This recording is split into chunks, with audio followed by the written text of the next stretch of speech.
여러분 안녕하세요. 9월 6일 월요일 아침입니다. 하나님께서 오늘도 참 좋은 날 허락해 주셨습니다.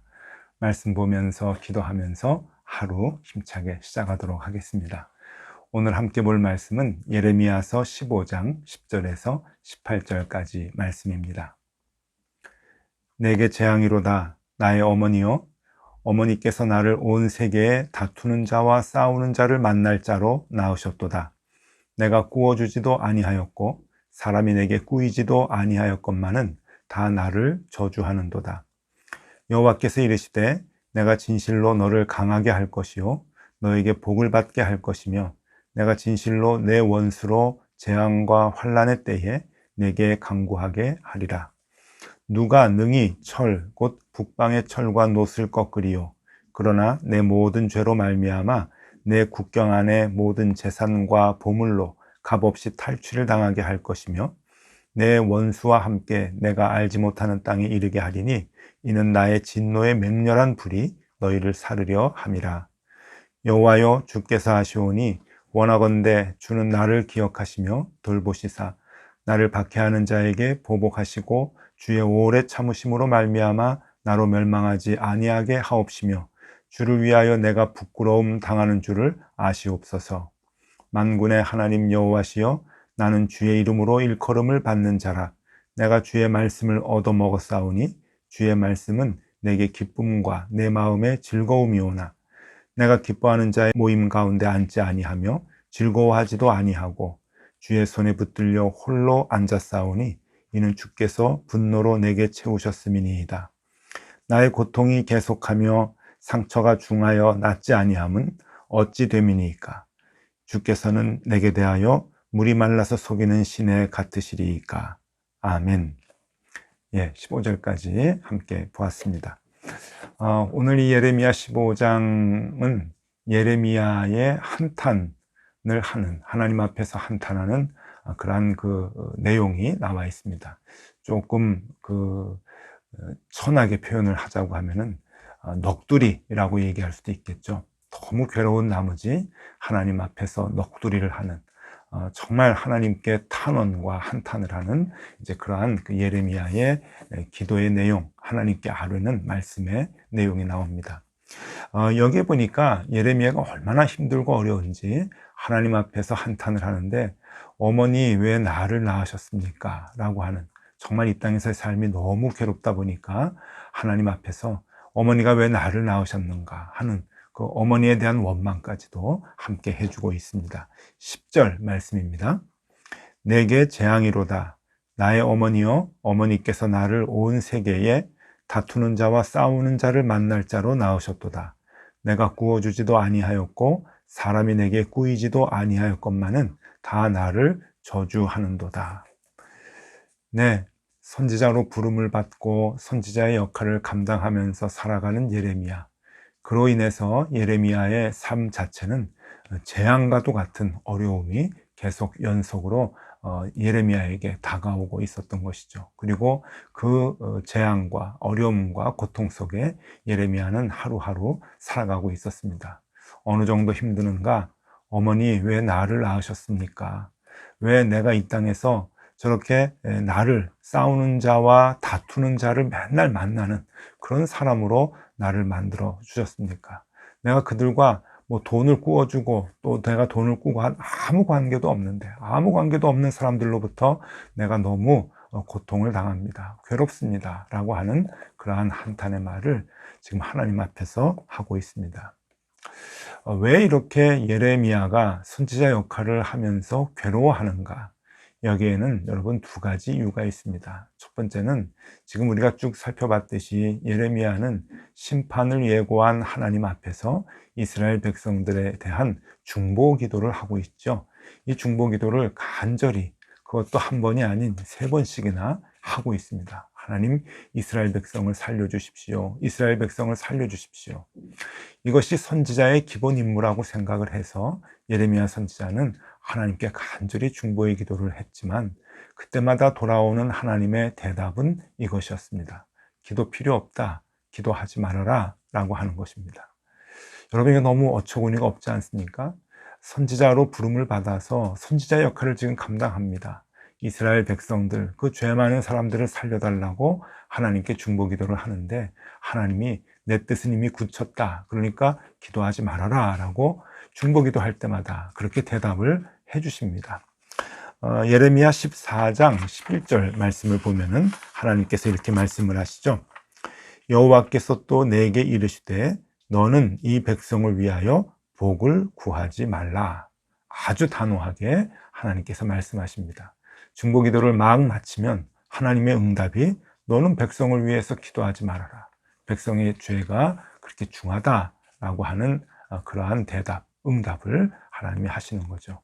이것이 예레미야가 괴로워했던 첫 번째 이유이고요. 두 번째 이유는 이스라엘 백성들의 가중된 박해입니다. 그 죄 많은 이스라엘 백성들을 어떻게든지 살리려고 중보기도를 하나님께 간절히 하는데, 오히려 이스라엘 백성들은 예레미야 선지자를 죽이려고, 그리고 못살게 굴려고, 고통을 주려고 핍박을 하고 박해를 하는 그러한 일들이 계속 이어지게 되는 것이죠. 예레미야도 화가 났을 겁니다. 그냥 멸망하도록 놔두고 싶은 마음이 있지만 그래도 선지자의 역할을 감당하느라고 살려달라고 중보기도를 하는데, 그들은 그것도 모르고 예레미야를 죽이려고 핍박하고 고통 중에 더 몰아넣는 못된 짓을 하고 있었던 것이죠.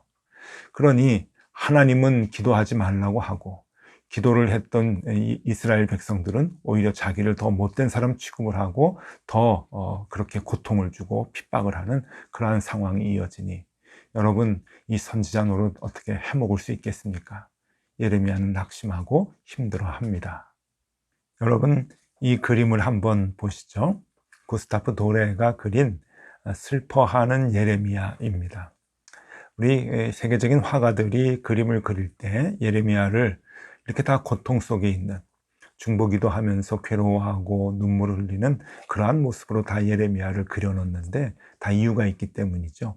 지금 이 모습도 굉장히 슬픔에 잠겨 있는, 어찌할 줄 모르는 그 예레미야의 모습을 구스타프 도레가 이렇게 섬세하게 표현을 했습니다. 이 그림도 여러분 한번 보시죠. 이 그림은 그 유명한 화가 샤갈의 그림입니다. 이 샤갈이 이 저수동굴에 빠져서 괴로워하는 예레미야를 그린 것입니다.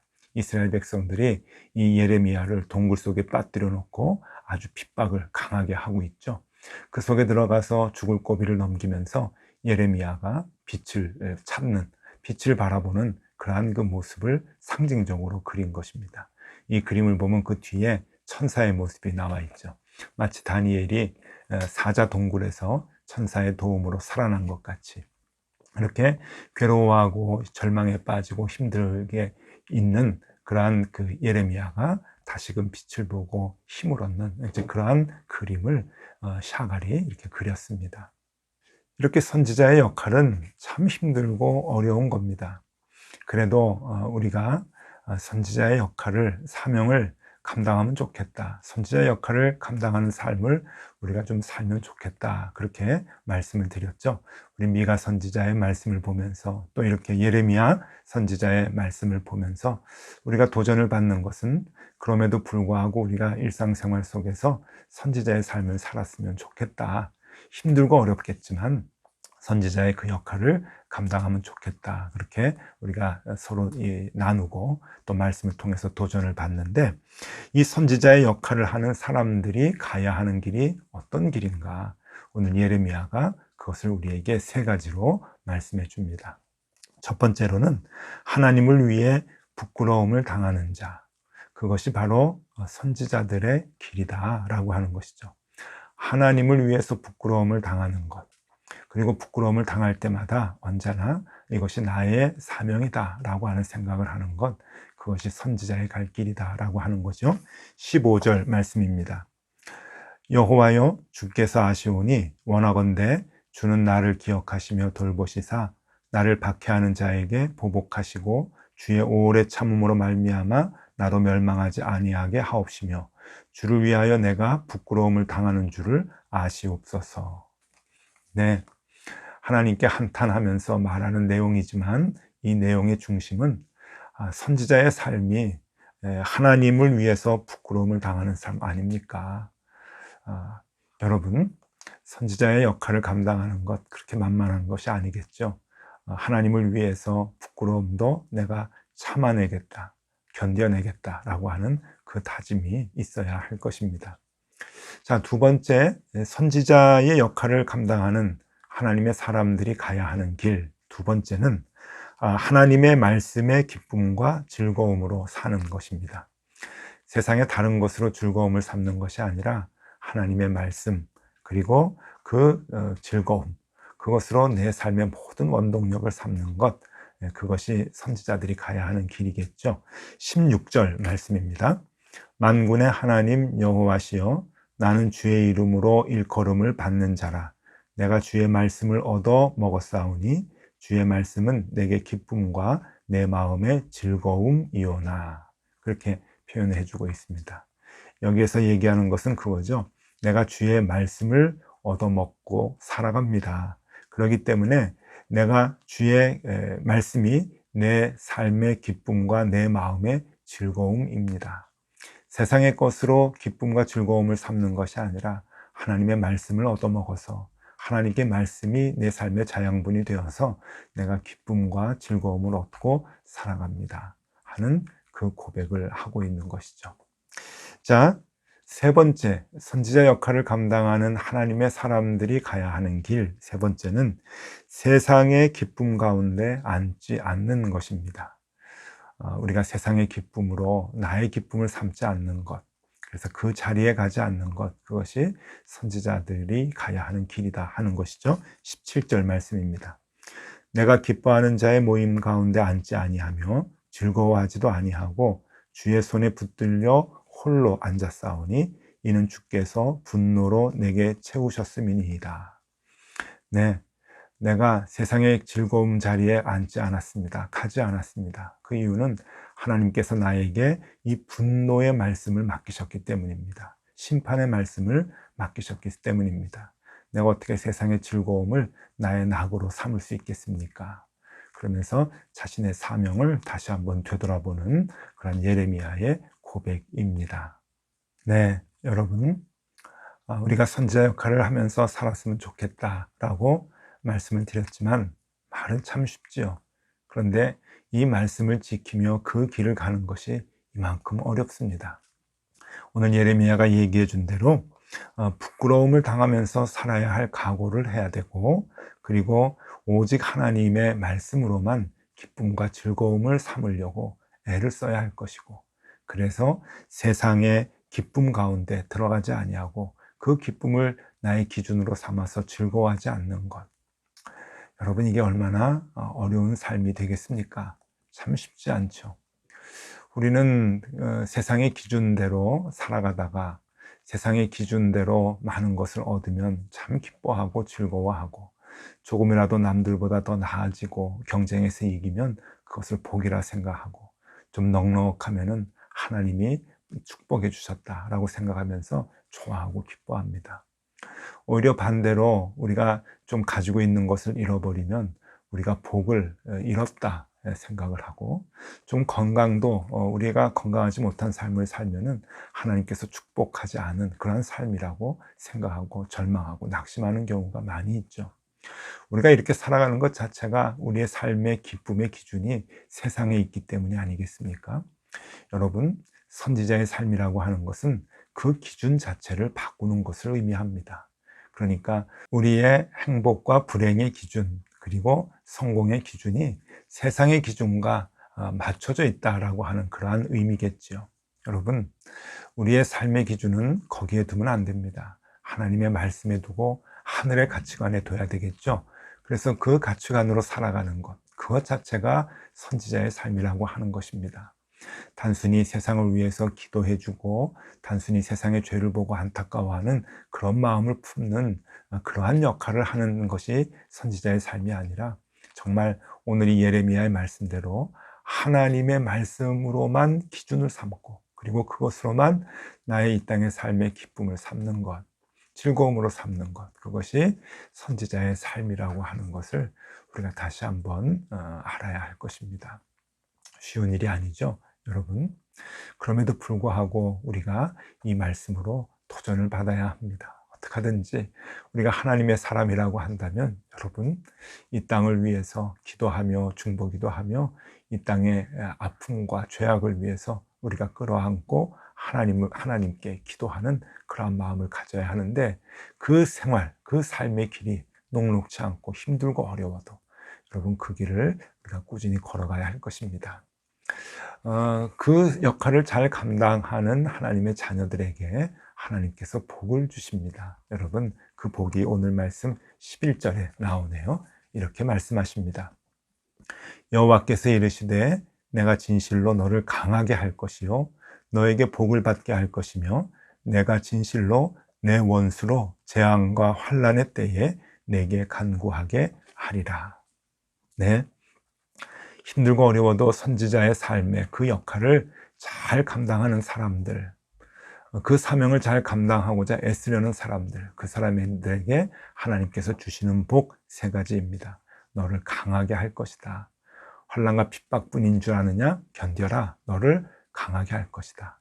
2번째, 복을 받게 될 것이다. 너는 반드시 복을 받게 될 것이다. 하늘의 복, 하나님께서 주시는 복. 세상의 복과는 그 차원이 다른 하늘의 복을 하나님께서 주신다는 약속입니다. 그리고 3번째, 재앙의 때에 너를 다 붙들 것이다. 너를 손가락질하고 너에게 핍박을 했던, 너를 무시하고 너를 조롱했던 세상의 모든 사람들이 결국 이 세상의 이 재앙의 때에 너를 붙들고 기도하게 해달라고 도움을 요청할 것이다 라고 하는 그러한 그 약속의 말씀이죠. 여러분, 우리는 다 하나님의 부름을 받았습니다. 작게는 가정에서부터 또 직장에서 선지자 역할을 감당해야 하는 그 사명이 우리에게 있죠. 여러분, 어떻게 해야 할 것입니까? 우리가 오늘 예레미야 선지자의 말씀과도 같이 힘들고 어려워도 세상의 기준으로 우리의 삶의 기준을 삼지 않고 하나님의 말씀, 하나님께서 주시는 그 말씀을 먹으며 기쁨과 즐거움으로 삼고 세상의 자리에 가지 않는 것, 그 삶을 우리가 굳게 살기로 다짐하면 좋겠습니다. 힘들 것입니다. 어려울 것입니다. 예레미야와 같은 그 고통의 모습이 우리에게도 있을 수 있습니다. 그러나 하나님께서 복을 주시겠다고 약속하시지 않습니까? 그 복을 소망하며 우리도 선지자 역할을 잘 감당하는 삶을 살 수 있으면 좋겠습니다. 오늘도 그런 하루가 되실 수 있기를 소망합니다. 기도하겠습니다. 하나님, 예레미야 선지자의 모습이 우리의 모습과도 같습니다. 조금이라도 말씀대로 살려고 하면 너무 힘들고 괴롭고 세상 사람들이 무시하고 조롱합니다. 하나님, 그럼에도 불구하고 다시 도전받게 하여 주시고 말씀으로 일어서서 선지자 역할을 잘 감당하는 하루가 되게 하여 주옵소서. 예수 그리스도 이름으로 기도드리옵나이다. 아멘. 네, 함께 기도하시겠습니다.